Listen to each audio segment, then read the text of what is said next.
Welcome back to the Traders Network. I'm Michael Yorba, your host. Thanks for joining us. We're also streaming to you live on yorbamedia.com and broadcasting to you from the Dallas KFXR 1190 AM Clear Channel studios.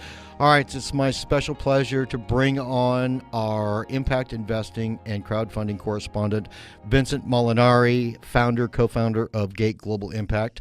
Vincent, welcome back to the show.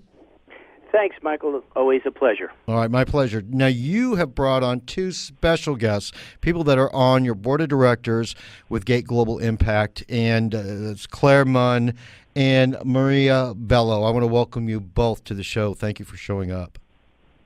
Happy to be here. Oh, great. Hello. Me too. Thank you. All right, my pleasure.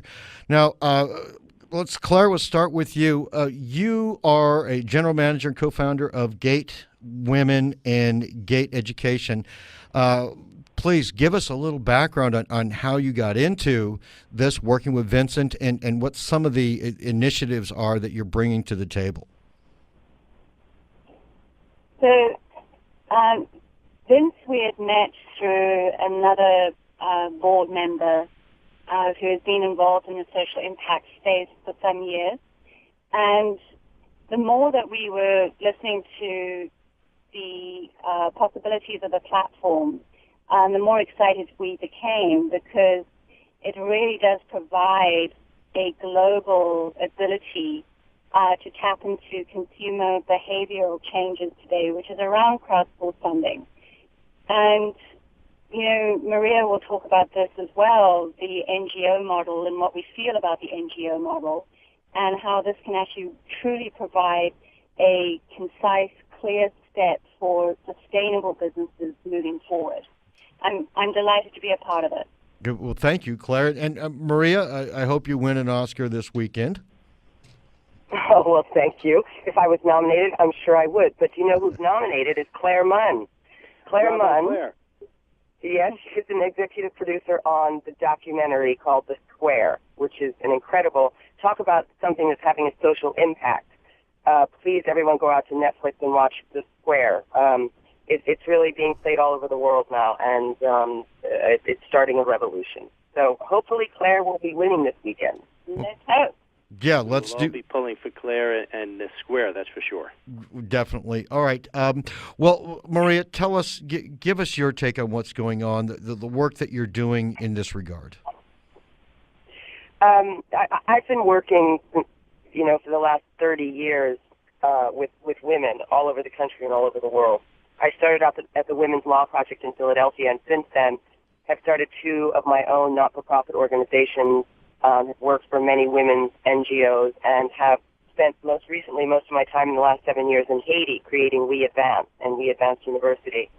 And what I found over and over again, this incredible source of revenue and workforce called women, and it was an untapped source. It was a source that wasn't being paid or given the opportunities to get the financial reward that they could. And suddenly, like everyone's been writing about lately, investing in women, we see, isn't only nice, but it is good business. And many of these women entrepreneurs that I've met around the world have incredible businesses that not only sustain themselves and their communities, but the community at large. It's better for their children's health, safety, well-being, education, if women hold the purse strings. And these, like I said, it's not nice to invest in these businesses. And for people who have portfolios to be able to understand that they can go to this platform, toward a crowdsourcing model, and be able to invest in these businesses that are already making money or potentially can make a lot of money, is a very exciting thing. Yes. And that's amazing. And if I could just jump in there Please a second, do. Michael. I just had, have to say this, and I didn't get a chance to do it in the introduction, but the globe should truly know, if they don't know already, how very special Maria and Clare are, and they are filled with good right down to the core, and they have such an unwavering commitment to deliver good and affect change, and I think you're beginning to sense that in some of the work that they're doing, and I am so fortunate to have them as business partners, but more importantly to call them my friends. And I think together, as some of the things you heard about of We Advance, the film side, the communication, all converging in this paradigm to to effectuate change on a global scale, and part of it being under the banner of GATEWomen, we are so excited about. And I just kind of wanted to lead into a little bit of a question with Maria, Please, and perhaps Claire, whoever wants to take it. When you really look at the global work that you've done, and whether it's Zimbabwe, Darfur, Haiti, in the U.S., as we're seeing changes, and we're certainly feeling some momentum change here, are you seeing behavioral change? Are you seeing ways that you feel it's manifesting in social media and creating that awareness that's empowering? Absolutely. I think, the Jobs Act, and thanks to you, Vince, as being one of the core lobbyists for that, the Jobs Act, having occurred in September last year, really did show, again, the movement of the people, not just the movement of government and regulation.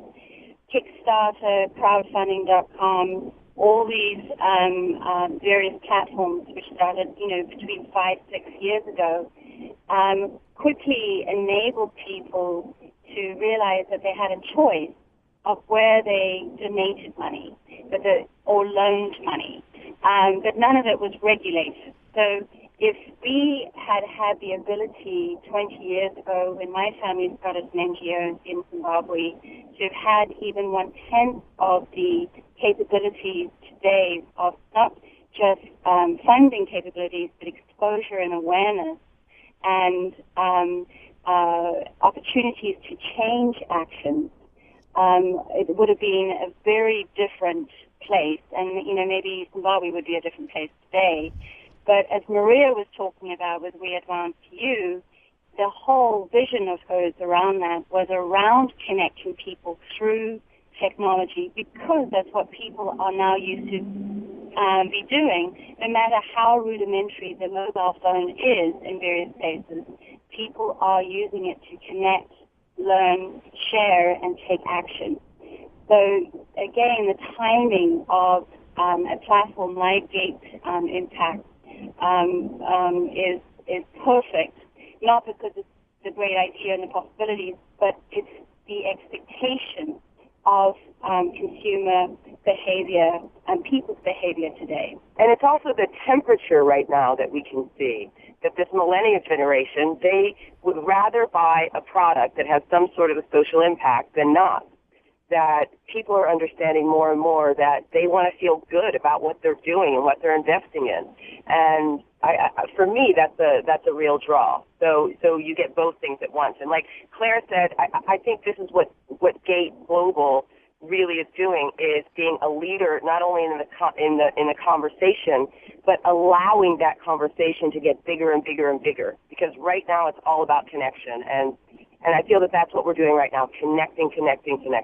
yes, you are. Are there any events coming up, aside from what's going on this weekend at the Oscars, that you'd like our audience to know about so they become more involved with this effort?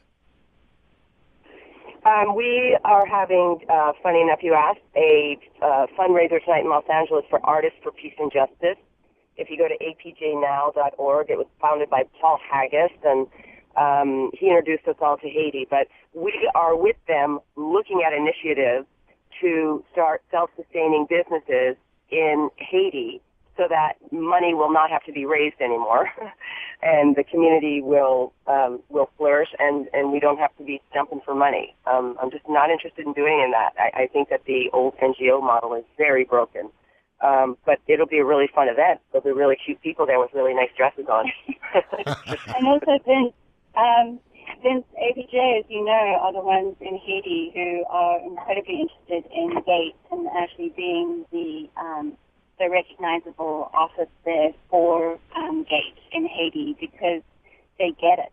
They plus that they are partners with We Advance You, because one of the biggest issues as well in areas like Haiti is you've got all these people, volunteers, NGOs, governments, donors, and because communication and infrastructure is damaged and broken due to the natural disaster or whatever the disaster is happening, We Advance You allows for mapping and location of what various organizations are doing. So that, coupled with APJ's initiative, coupled with the plug into Gate Global Impact allows you for that ecosystem of solutions, if you will. Ladies, that's awesome, Michael. I just want to do a time check with you. Yeah, we're a little bit over our allotted time, but that's okay. Go ahead. Did you have something you wanted to add last minute, Vince? I was just going to take the opportunity to just ask Maria if she's allowed to give us a sneak peek into her upcoming book, or are we off limits on that? No, we haven't quite. It's not quite out there in the press right now, but I'm very excited to say that you'll hear about it soon. But I am indeed writing a book. All right. Wonderful. Well, Clare and Maria, thank you so much for coming onto the show. An open invitation to come back with further developments on your initiatives. Thank you both. Pleasure. Thanks so much for having us. Thank you. Thank you, Vince. Good luck this Bye-bye. weekend. And Vince, you're Thank gonna you. Bye. Vince, you're gonna stick around for another segment and bring back Joe Latona with you, right? Yes, I am. All right, and special thanks to Monk Media and 1-800-PublicRelations.com for all their PR and media support. We'll be right back after these messages.